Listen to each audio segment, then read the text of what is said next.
Okay, we are now recording, I think. It doesn't do anything that changes. So, hello, grace and peace, ladies and gentlemen. I hope you're having a magnanimous day. It is your girl, Yammy, aka YamzBsayin, and you are now listening to Can I Be Honest? Which I realized that I didn't do the last time I tried this. Ooh, I'm learning new things each day. Okay, so I have the fortitude to have another one of my long-term friends that I've known for 20 plus years who is doing wonderful things with her branding, social media, and inspirational platform, Christine Altidor. Wow. I don't think you roll your R's when you say it, but I'll do it anyways. Altidor. Welcome, Christine. Thank you for having me. Yay! Can I be honest? Can I be honest? Christine is a mental health professional. I'm going to do a injustice in kind of listing her qualities and her qualifications, but I'll just say that, again, we've known each other for 20 plus years. She's somebody who I think could honestly say that I know and knows me and has known me very well, even though we don't live in the same state. It's not like Daphne where we live in different countries. Right. We at the very minimum, we live close enough to each other that we can take a bus. I don't know about taking a bus, but you're right. You're right. But Christine, again, is another person who is a part of a lot of my firsts. She was also in my wedding the first time. And she is a light in what I think will be an informational exercise with just kind of exposing Haitians and what is also it's Haitian Heritage Month, but in addition to Haitian Heritage Month is Mental Health Awareness Month. So Christine, go ahead and give the people a brief synopsis of all your greatness. Well, my name is Christine Altidor. I have a master's in human services counseling and life coaching. I was doing that for a while, but I'm finishing up my degree, another master's in marriage and family therapy. In 10 weeks, I will be done with the program. Very excited about that. So I've been seeing clients in private practice. I've been seeing clients in rehab centers, in the school system. I also have a social media platform called Change by Purpose, where I blog and just share inspirational quotes and videos on Instagram. So yeah, I think that's it in a nutshell. Now, Christine, I don't know, but I don't think that being a mental health professional was on your trajectory. Like when we were growing up, did you want to be a mental health professional? I wanted to be a psychologist. Well, first I wanted to be a marine biologist. I don't know where that came from. I think I went to like a little field trip when I was 10 and I can't swim. So I don't know if that was ever going to be a reality.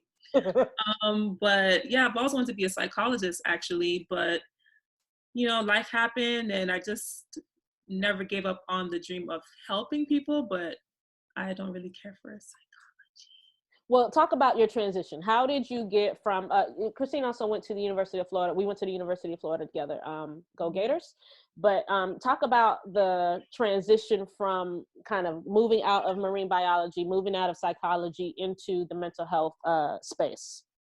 Well, undergrad sucked for me. I did not do well, and I had some personal issues going on at the time too. So when I decided to continue my education, I wanted to challenge myself to see if it was something that I could actually do.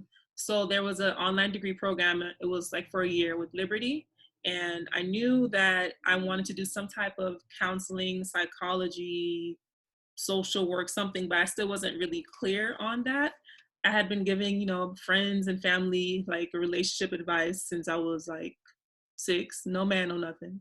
But, you know, giving people, you know, advice. And I feel like it's definitely one of my gifts as far as the gift of counsel. So I just never quit with that. I knew that was a part of my purpose. So I completed the online program at Liberty. I did really well, and it gave me the confidence to go ahead and apply for the family therapy program at Nova Southeastern University.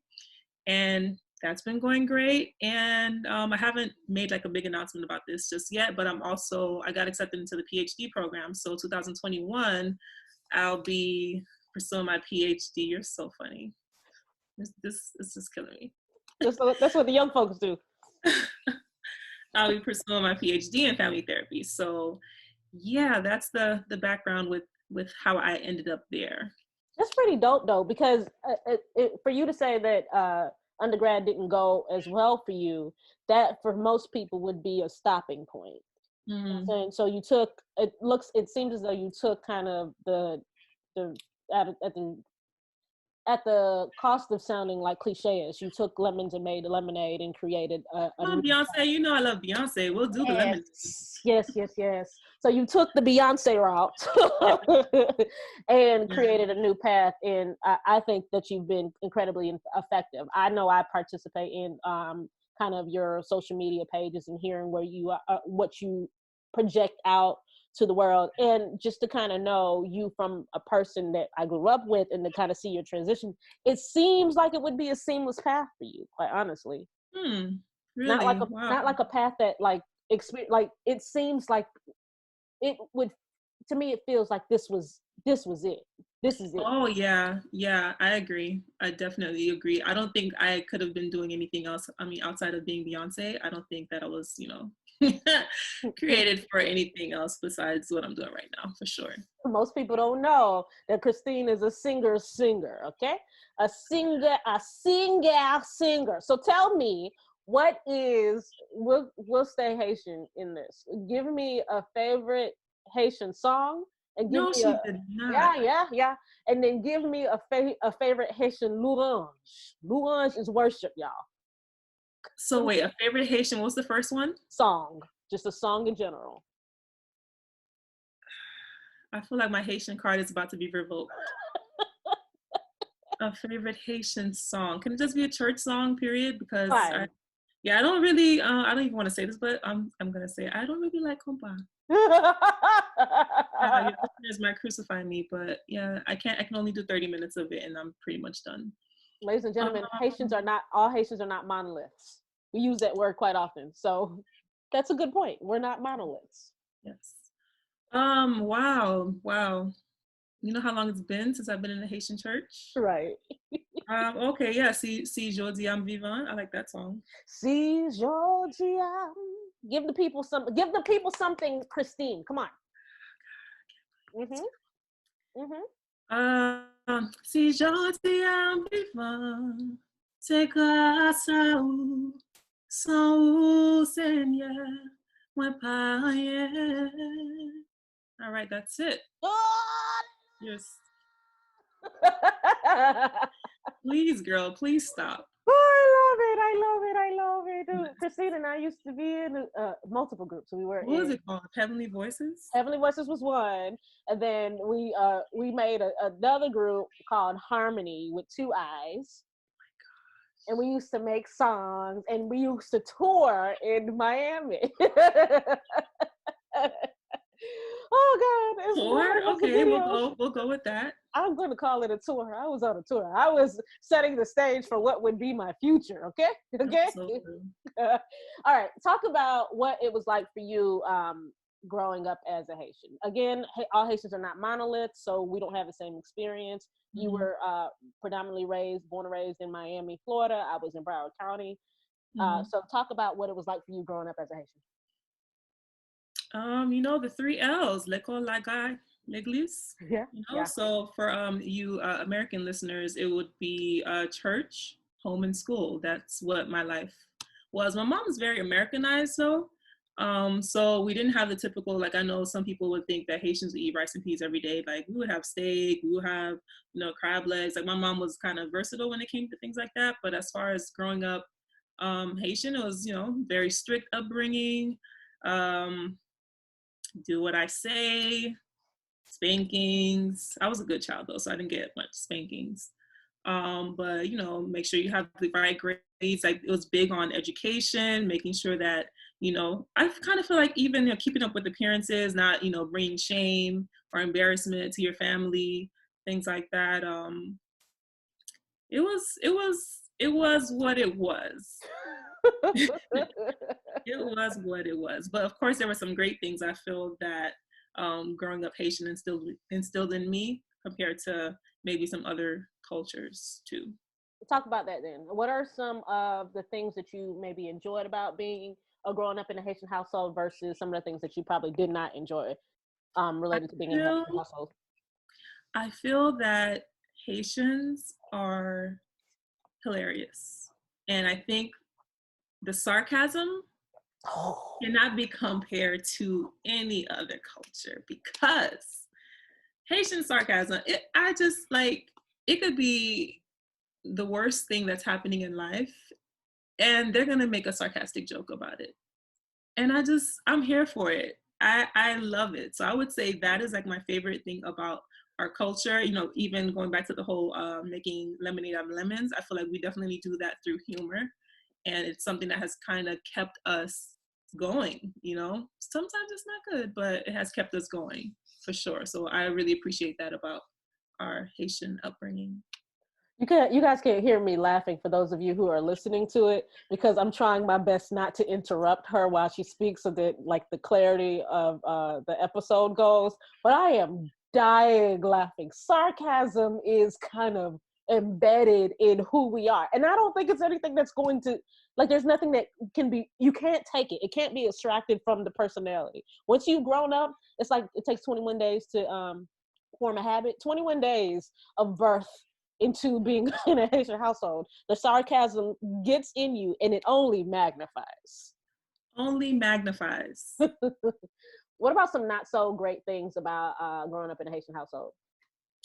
I would say you're sheltered. So there's a lot of experiences, a lot of things you learn from your peers where maybe you should be learning them from, you know, your parents or trusted family members. There's things that are just not discussed. You're afraid to discuss some certain things.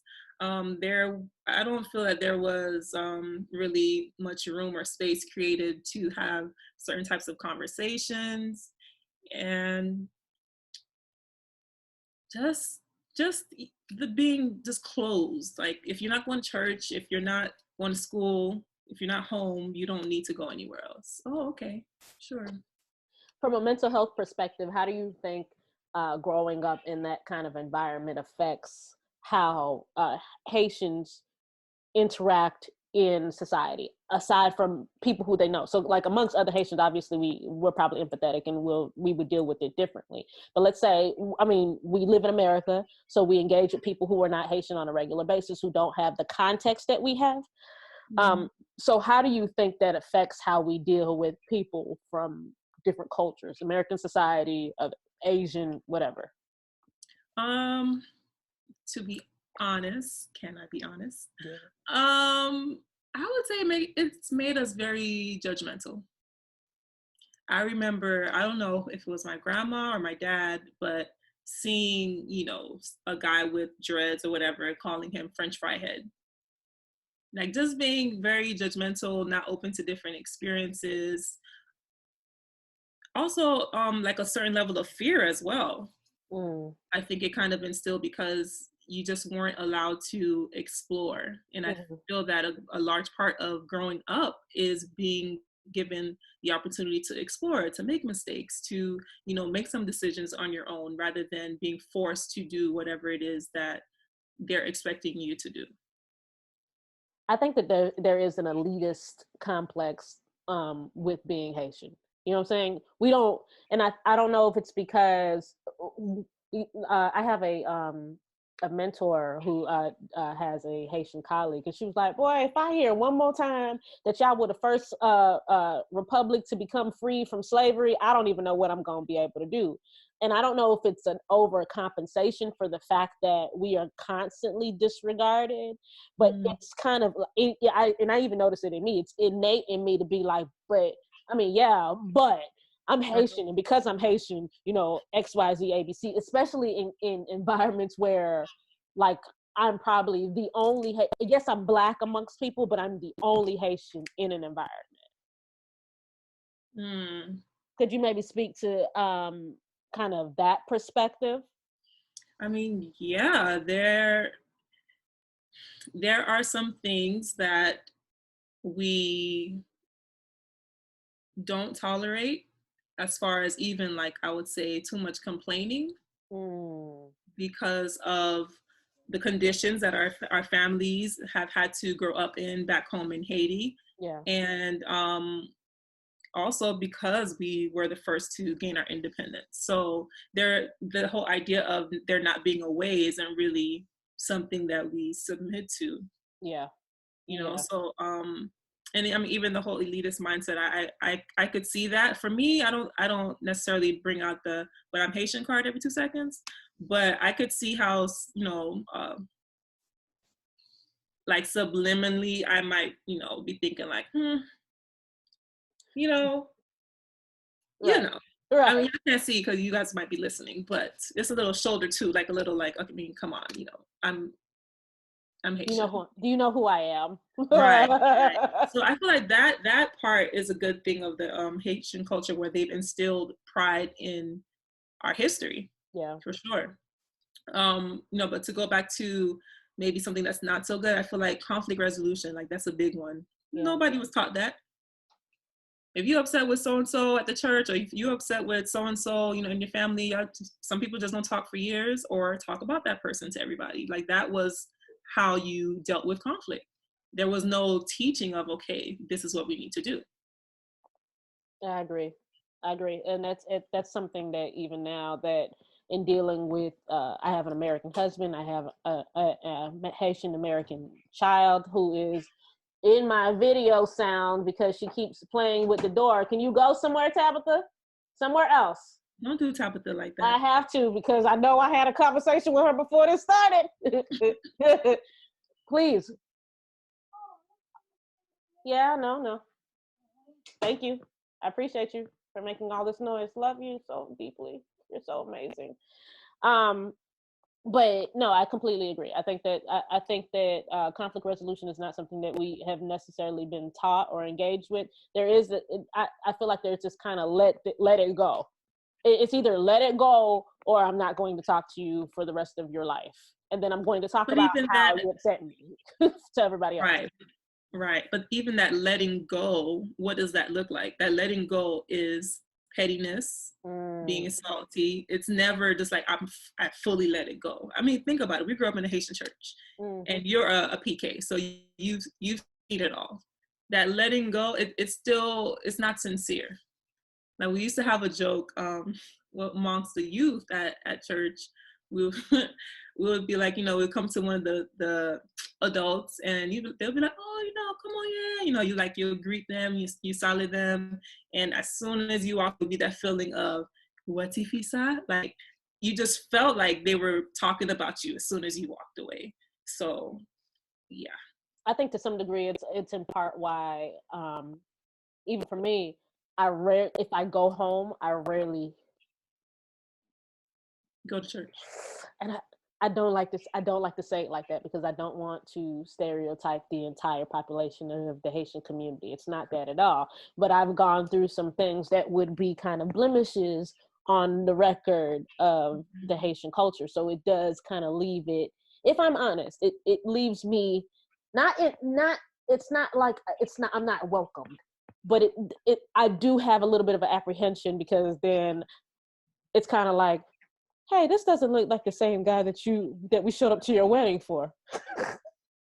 It's Yeah. not.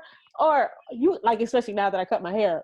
Oh gosh. So you cut all of your hair. This is not a no, this is who I am, you know what I'm saying? And it is that constant having to keep up with appearances that I sometimes feel like makes it uneasy for me to easily go into that environment. I didn't Right. realize it until like I thought about it, like or like why don't you go when you come home? You kind of come home between certain days and then you don't come home Mhm. or whatever.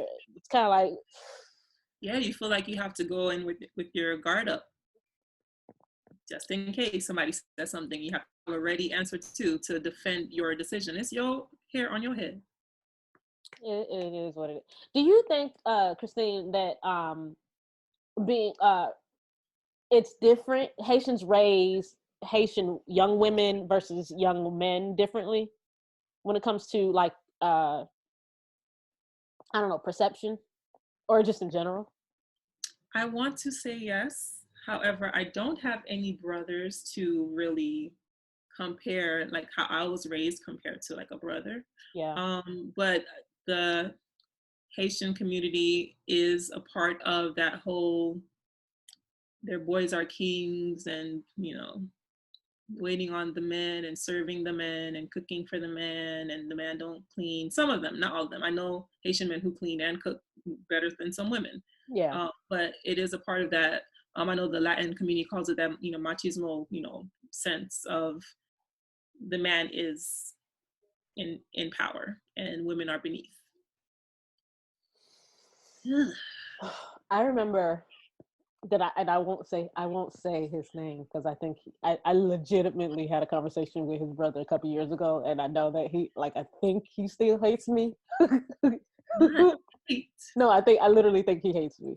But and I think his brother told me that he hated me too. You would know this person, so like it tell should me off air. Yeah, tell me off air. Yeah. So I remember a conversation that I had with this person while we were dating where it was like, my mom has never pooped in front of my dad, so I don't think that I'd be able to be with someone who pooped in I'm front of. sorry. What? I swear. I remember thinking at 17, which gives you more context. That don't what?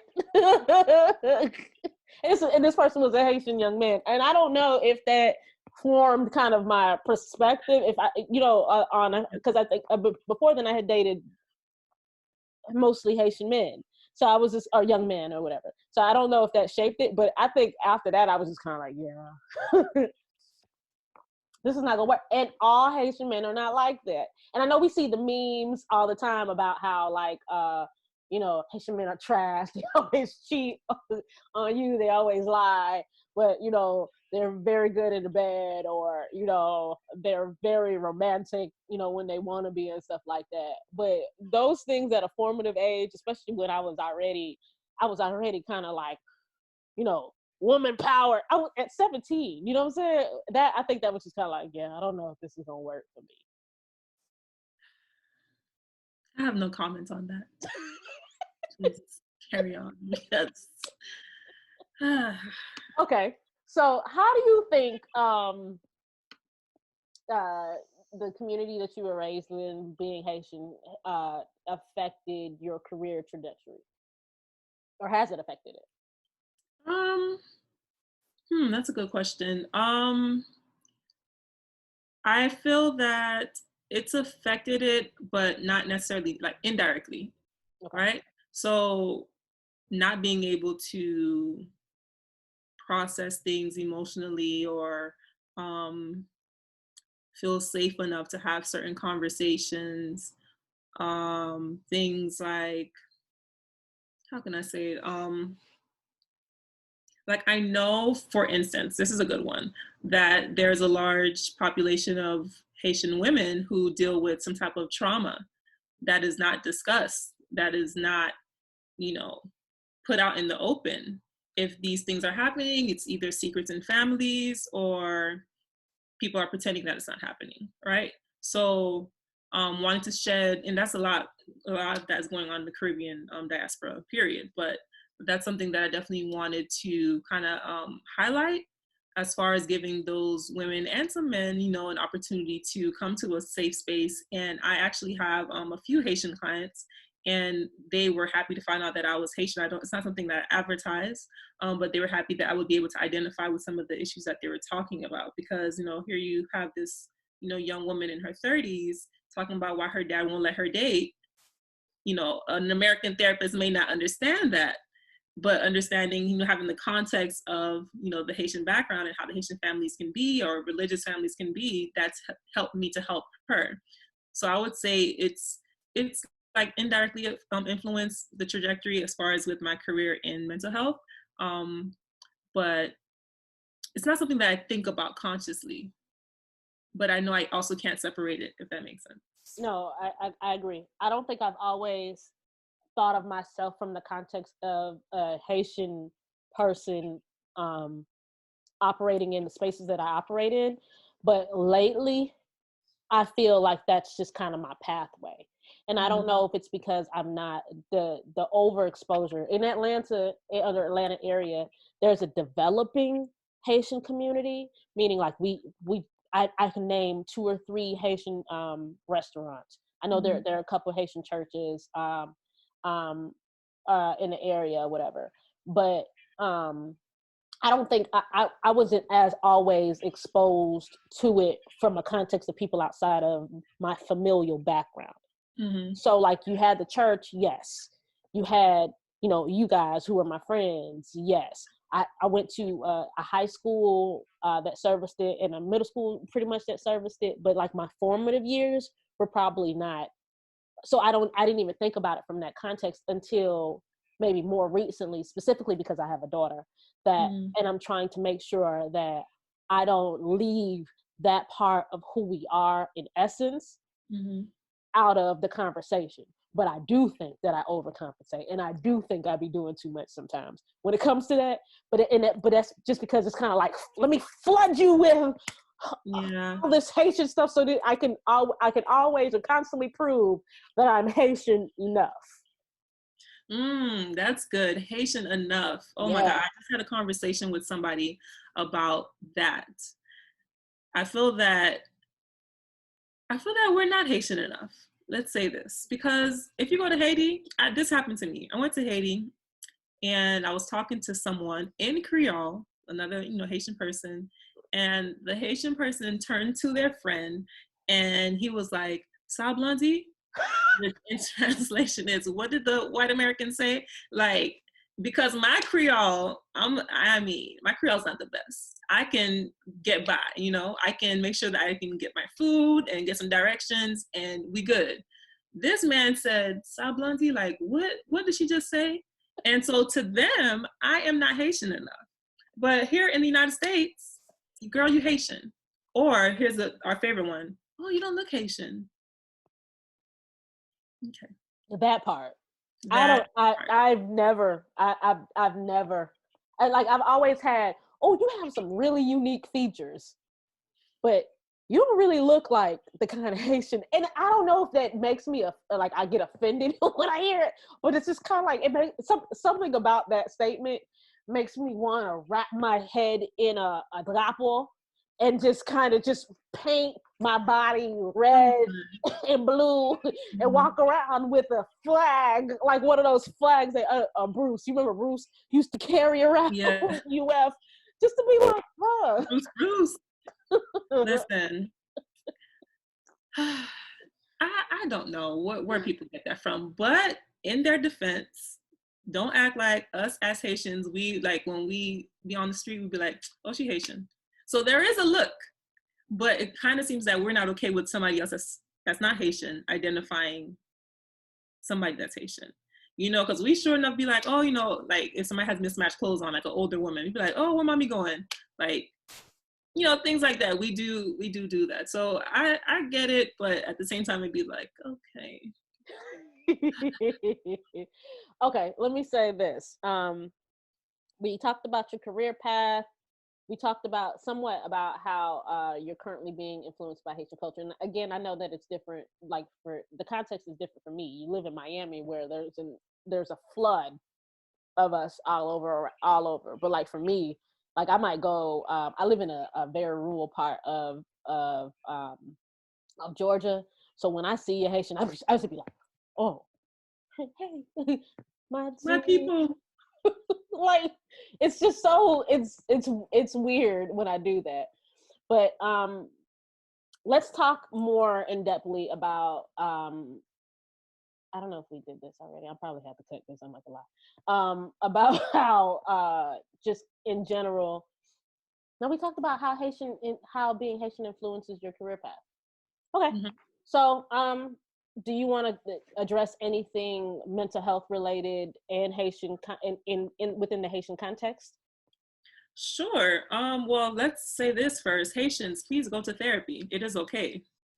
I feel that a lot of things that our parents did with us had a lot to do with what was done with them because, honestly, their parents just didn't know better.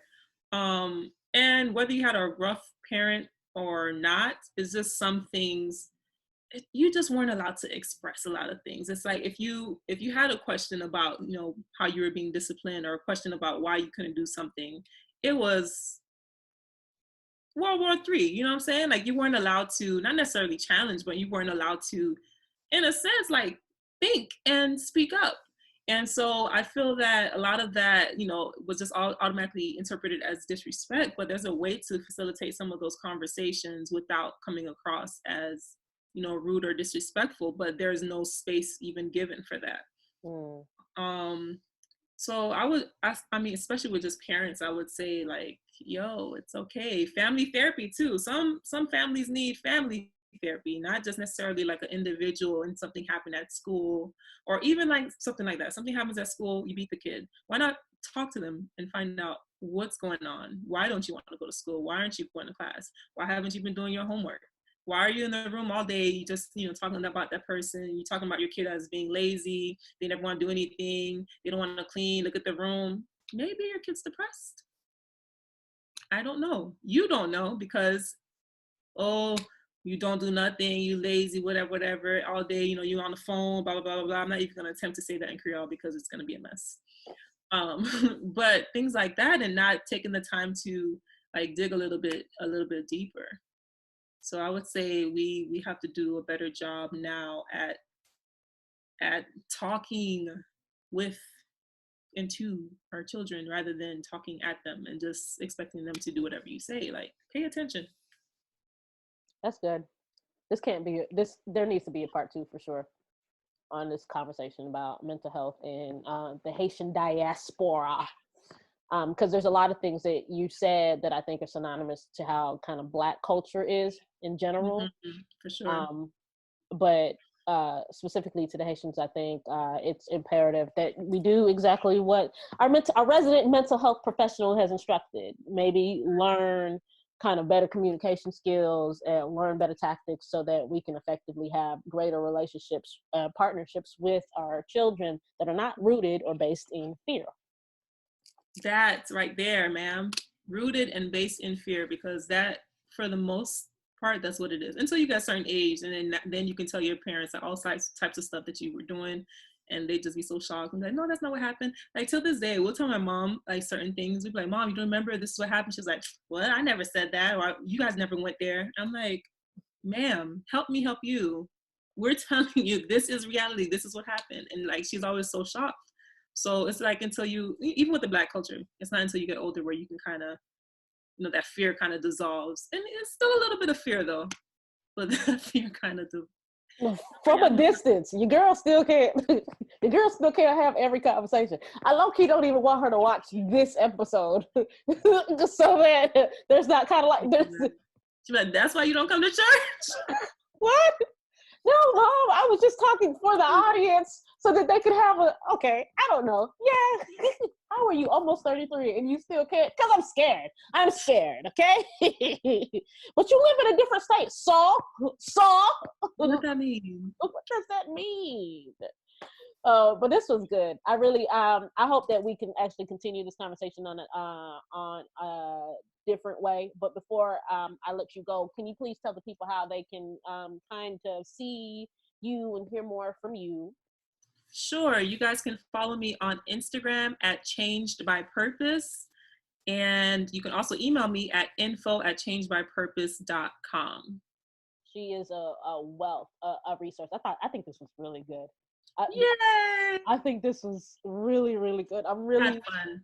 No, right. And then just for me personally, I was just kind of like, I was telling Daphne, I was like, I'm sorry, kind of like my interviewing skills was kind of off a little bit, but I know it's going to get better with time. But this was good. Yeah, I really, really, really, really like this. And this is a part that's going to be kept in, by the way. So, yeah. Sure. Yeah. Okay. I'm proud of you for stepping out and doing this. I know this isn't okay. Can you stop? Because I will cry. Lately, that's all I've been doing. But like, I know that you, okay, can you get it together over there, Go please? ahead. Go ahead. But I'm proud of you because I know this is not something that you stepped into lightly.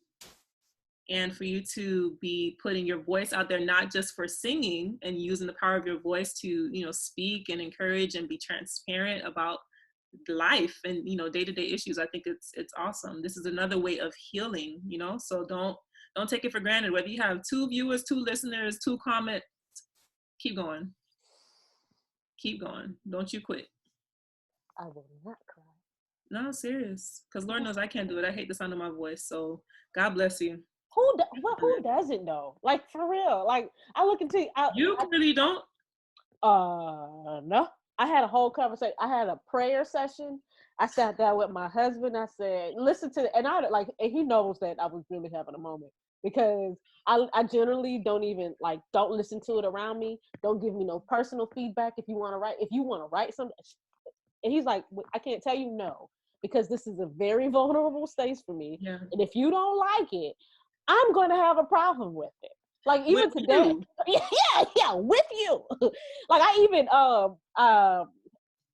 after I posted the interview with Daphne, I shut down my iPhone has a thing where you can shut down your apps for a little bit. I shut down all my apps. I was like, I don't want to see it. Yeah, Malay. I needed a mental health break anyway. Okay.